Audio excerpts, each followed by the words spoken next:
नमस्कार। कैसे हैं आप लोग। स्वागत है आपका study for life YouTube channel में। हमें आशा है आप लोग स्वस्थ होंगे। हम थोड़ा स्वस्थ नहीं हैं, इसलिए क्लास बीच बीच में गैप हो जा रहा है। थोड़ी समस्या है हाथ के साथ, कभी कभी पेन बहुत असहनीय हो जाता है, कभी कभी बर्दाश्त होता है दवाई खा के तो हम क्लास ले लेते हैं। पर आप परेशान ना हो, हम समय रहते पूरा क्लास करा देंगे, क्योंकि हम स्वयं से कमिटमेंट किए हैं, आप लोगों से नहीं।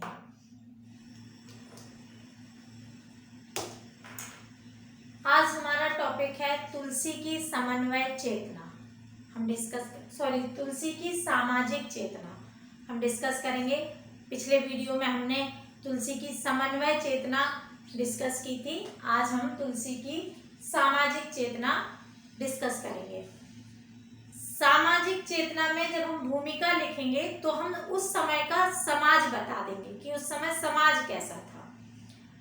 तो उस समय जो समाज था वो सामंतवादी समाज था, यानी कि पुरुषवादी विचार अधिक थे, राजा का महत्व अलग था, वर्ण व्यवस्था थी, बहुत तरह के जो सामंतवादी विचारधाराएं होती हैं वो समय सामंतवाद का था।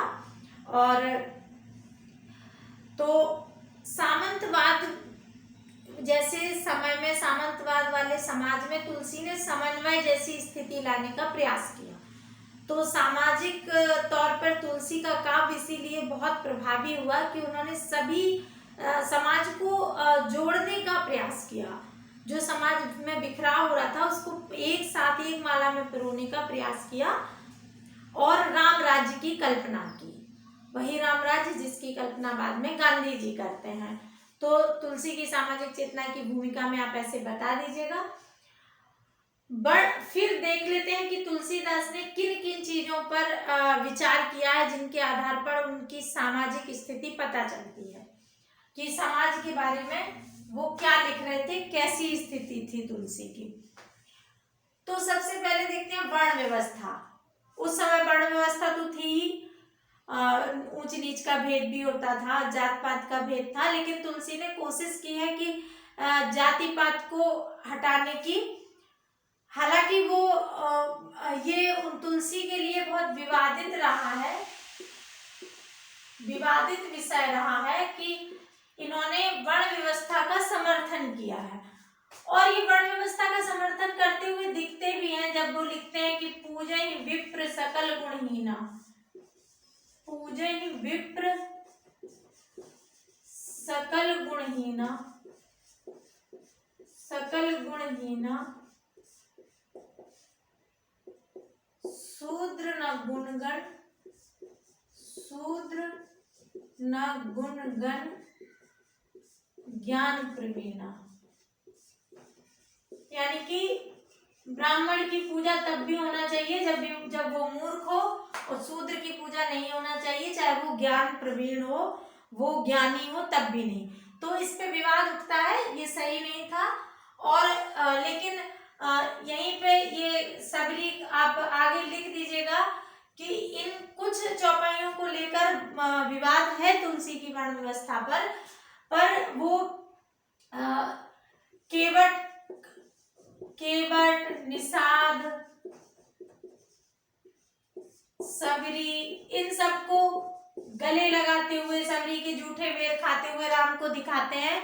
इससे ये भी एक तरफ ये दिखाई देता है कि अगर कोई भी शूद्र अगर अच्छा है, अगर हृदय से सच्चा है, भक्त है, तो उसे ईश्वर गले लगाता है बिना किसी भेदभाव के।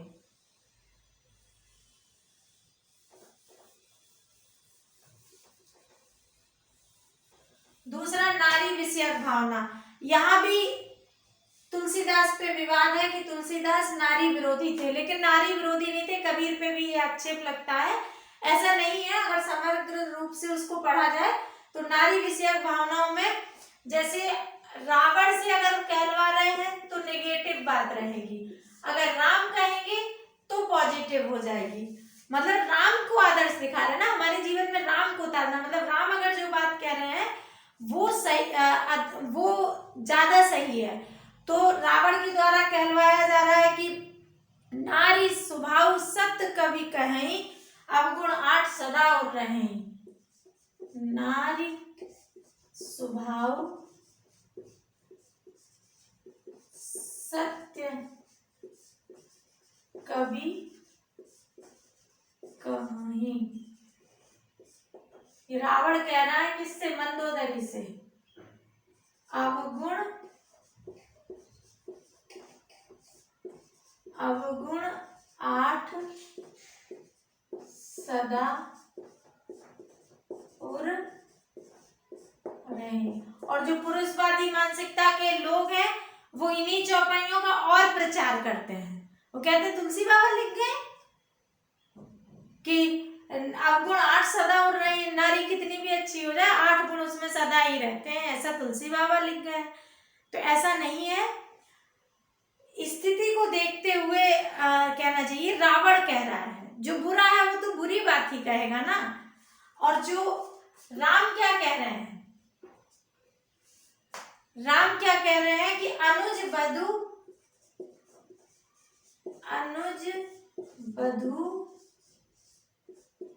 भगिनी सुत नारी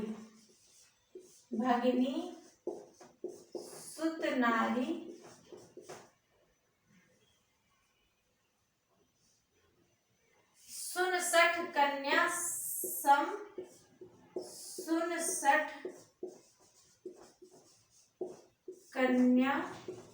सम ये चारी। अनुज बधू भगिनी सुत नारी 69 कन्या सम ये चारी।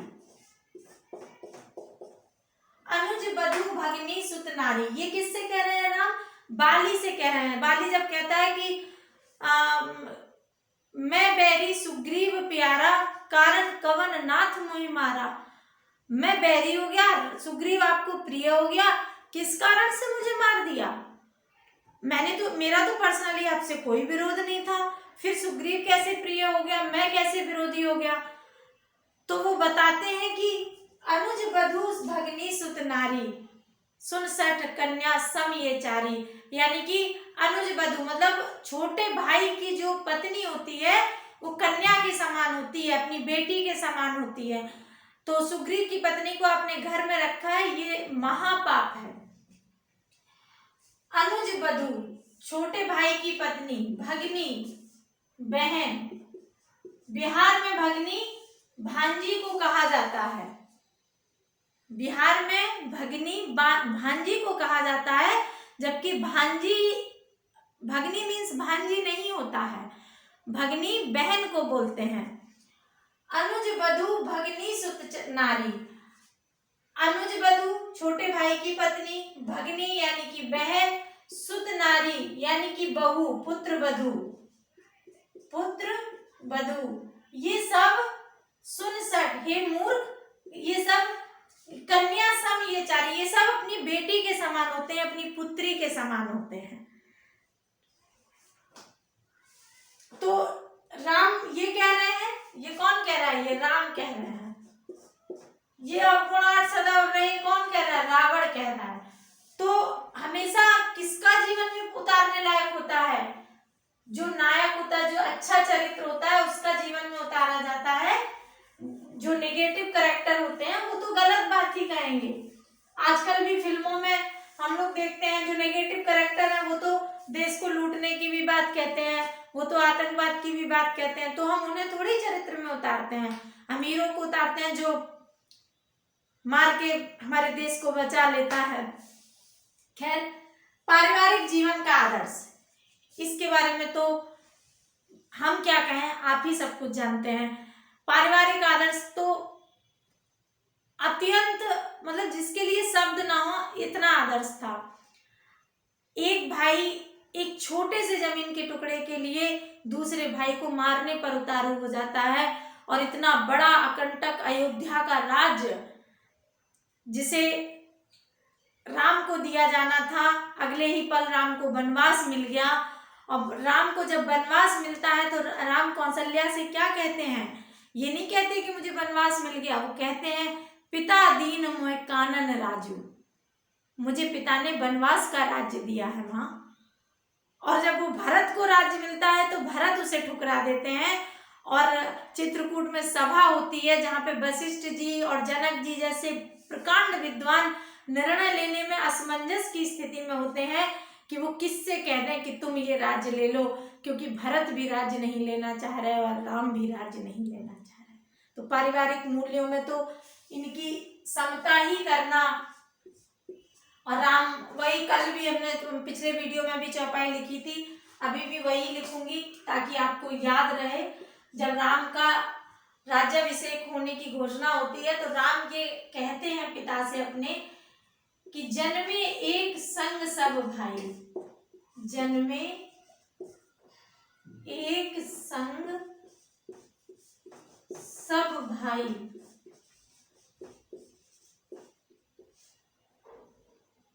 भोजन शयन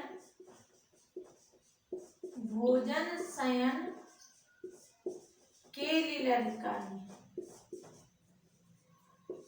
बचपन में सब कुछ साथ में किया तो राज्य मुझे अकेले को क्यों दिया जा रहा है? राज्य भी सभी को मिलना चाहिए, मुझे अकेले को राज्य क्यों दिया जा रहा है? ये राम कह रहे हैं जब उनके लिए राज्याभिषेक की घोषणा होती है। तो पारिवारिक मूल्यों को बहुत उच्च आदर्श प्रदान किया है तुलसीदास ने। अगला राज व्यवस्था है। राज व्यवस्था में वो मैंने पहले भी बताया, राम राज्य की कल्पना करते हैं और कहते हैं कि जासु राज प्रिय प्रजा दुखारी, सो नृपवस नरक अधिकारी, ये सब कह चुके हैं। राम राज्य में कोई भी कष्ट नहीं है, दैहिक दैविक भौतिक तापा, राम राज्य कहीं नहीं व्यापा। और वो कहते हैं कि राजा कैसा होना चाहिए, ये भी लिखते हैं। वो तो बताते हैं कि राम राज्य कैसा था, वो ये भी बताते हैं कि राजा होना कैसा चाहिए। राजा कैसा होना चाहिए ये भी लिखते हैं। एक तो लिखते हैं मुखिया मुख सो चाहिए खान पान को एक। मुखिया जो हो घर का या किसी भी जगह का जो मुख्य व्यक्ति होता है वो मुख जैसा होना चाहिए कि खाए एक ही खाना मिले, लेकिन जिस अंग को जिस तरह की आवश्यकता है उसको उतना पहुंचे। और दूसरा वो लिखते हैं कि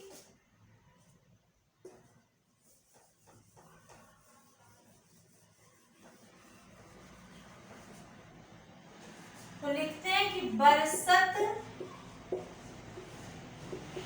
हर्षत लोग, बरसत हर्षत लोग, करसत लखे न कोई, करसत लखे न कोई, तुलसी प्रजा सुभाग से, तुलसी प्रजा सुभाग से, भूप भानु सो होय।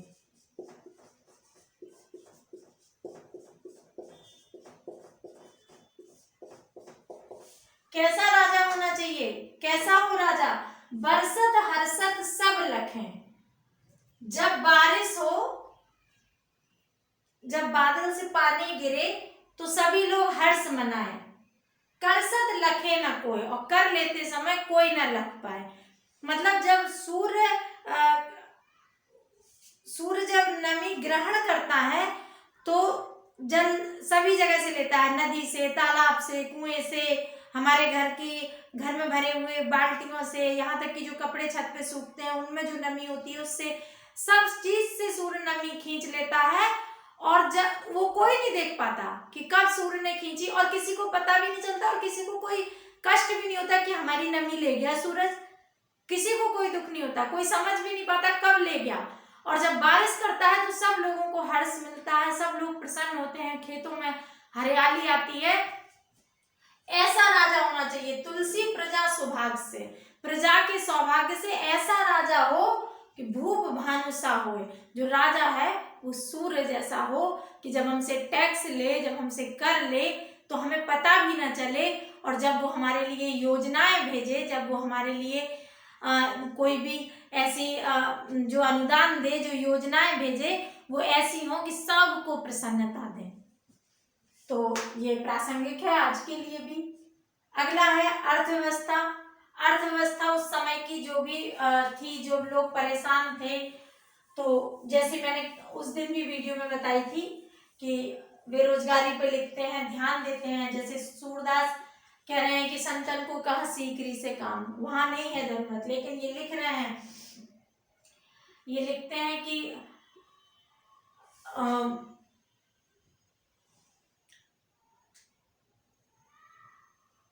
क्या बताया था, हाँ, खेती ना किसान को, खेती ना किसान को, भिखारी को ना भीख भली, भिखारी को ना भीख भली, बनिक को बनिज, बनिक को बनिज ना चाकर को चाकरी। पहले भी वीडियो में लिखा चुके हैं कि जीविका विहीन लोग कहें एक, जीविका विहीन लोग सीधमान सोच बस, कहें एक एक अंशो कहाँ जाए का करी। ये उस समय की बेरोजगारी की स्थिति, जो लोगों को परेशानी हो रही है, भोजन में, पानी में, रहने में बेसिक सुविधाएं नहीं मिल रही हैं, उनका वर्णन भी तुलसीदास ने बहुत सूक्ष्म दृष्टि से किया है, जो आज के लिए भी प्रासंगिक है। आज भी लोग इसी तरह परेशान हैं रोजगार को लेके, और कोरोना समय में तो और दुर्गति हो गई। अर्थव्यवस्था हो गई, धर्म व्यवस्था। धर्म व्यवस्था में पहले भी बताया था कि वो समन्वय करने का प्रयास करते हैं, तो समन्वय मैंने आपको पूरा पढ़ाया है, आप समन्वय वहीं से देख लीजिएगा। शैव वैष्णव समन्वय, शैव वैष्णव समन्वय, निर्गुण सगुण समन्वय, निर्गुण सगुण समन्वय, वहीं से उदाहरण लिख देना। धर्म व्यवस्था में समन्वय करने का प्रयास किया है, सब जगह बहुत उथल पुथल थी तो इन्होंने समन्वय किया है। अगला भाषा है, भाषा पे मैंने कल उस दिन भी लिखाया था, भाषा में भी ये समन्वय का ही प्रयास करते हैं। संस्कृत और लोक भाषा को लेके जो विरोध रहता है उसमें कहते हैं का संस्कृत, का भाषा का संस्कृत, का भाषा का संस्कृत,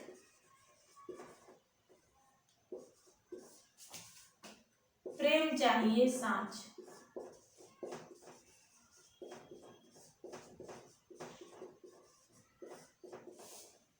कल भी ये उदाहरण हमने दिया था कि इनके यहाँ भाषा में भी मिलान की स्थिति दिखाई गई है। कबीर कहते हैं कि संस्कृत अर्थ है कूप जल, भाका बहता नीर, लेकिन ये कहते हैं का भाषा का संस्कृत, प्रेम चाहिए सांझ। सब भाषा और संस्कृत से कोई दिक्कत नहीं है, प्रेम सच्चा हो तो किसी भी भाषा में हम अपनी बात कह सकते हैं। शुक्ल जी कहते हैं कि ये आप निष्कर्ष में बाद में लिख देना कि शुक्ल जी ने लोक मंगल की, लोक मंगल की साधनावस्था का, साधनावस्था का कवि कहा है तुलसी को। क्या कहा है? लोक मंगल की साधना अवस्था के कवि थे, ये शुक्ल जी कहते हैं। रामविलास शर्मा कहते हैं कि तुलसी काव्य में सामंत विरोधी मूल्य दिखते हैं। रामविलास शर्मा डॉक्टर, ये कोटेशन है, दे देना आप लोग। राम छोटे हैं इसलिए लिख दिया मैंने, रामविलास शर्मा लिखते हैं तुलसी के काव्य में, तुलसी के काव्य में सामंत विरोधी मूल दिखाई देते हैं, सामंत विरोधी मूल दिखाई देते हैं। ये आपका था तुलसी की सामाजिक चेतना। और किसी दिन वीडियो नहीं बन पाए तो आप लोग परेशान मत होइएगा, क्योंकि हाथ में थोड़ी सी प्रॉब्लम है, इसलिए कभी कभी बिल्कुल स्थिति ही नहीं हो पाती है वीडियो बनाने की, हाथ शून्य सा हो जाता है। तो उसके लिए मैं आपको जो परेशानी होती है मैं क्षमा प्रार्थी हूँ। और आपका सिलेबस कंप्लीट हो जाएगा, आप परेशान ना हो। आप इस वीडियो को शेयर करते रहें ताकि और लोग भी इसे देख सकें। और अगर आपने हमारा चैनल सब्सक्राइब नहीं किया है तो प्लीज़ इसे सब्सक्राइब कर दें। धन्यवाद।